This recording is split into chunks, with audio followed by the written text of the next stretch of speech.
বন্ধুরা আমরা চলে এসেছি কিন্তু কোণারকের সূর্য মন্দিরে, ভীষণই সুন্দর কোণারকের সূর্য মন্দির। আর এখানে অনেক অনেক মানুষ, সবাই আমাদের মতন এখানে মন্দির দর্শন করতে। ওই যে দেখো মন্দির, আর আমরা তো আছি সবাই, তোমরা দেখতেই পাচ্ছ। ওই যে সুমি ওদিকে ওরা টুপি কিনেছে, এই যে টুপি কিনেছে, টুপি কিনেছে ফটো তোলা। রাস্তার মধ্যে ফটোশুট শুরু হয়ে গেছে সবার। আয় আয় টুপি পরে, এই টুপি, এই টুপি টকবক টকবক এদিকে আয়। ও আবার টকবক টকবক হয়ে গেছে না। জানো বন্ধুরা ওকে কেন টকবক বলছি? কালকে সমুদ্রের পাড়ে ওই উটগুলো আছে না, ও ভেবেছে ওইগুলো ঘোড়া। ও উঠেছে আমার বর, আর ওর বর বলছে কি টকবক টকবক টকবক, সেই থেকে ওর নাম টকবক হয়ে গেছে।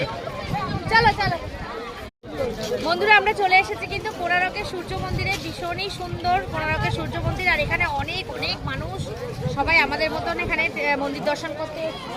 ওই যে দেখো মন্দির, আর আমরা তো আছি সবাই, তোমরা দেখতেই পাচ্ছ। ওই যে সুমি ওদিকে ওরা টুপি কিনেছে, এই যে টুপি কিনেছে, টুপি কিনেছে ফটো তোলা। রাস্তার মধ্যে ফটোশুট শুরু হয়ে গেছে সবার। আয় আয় টুপি পরে, এই টুপি, এই টুপি টকবক টকবক এদিকে আয়। ও আবার টকবক টকবক হয়ে গেছে না।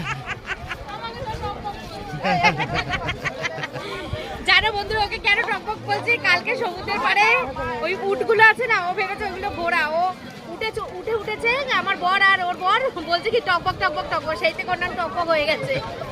চলো চলো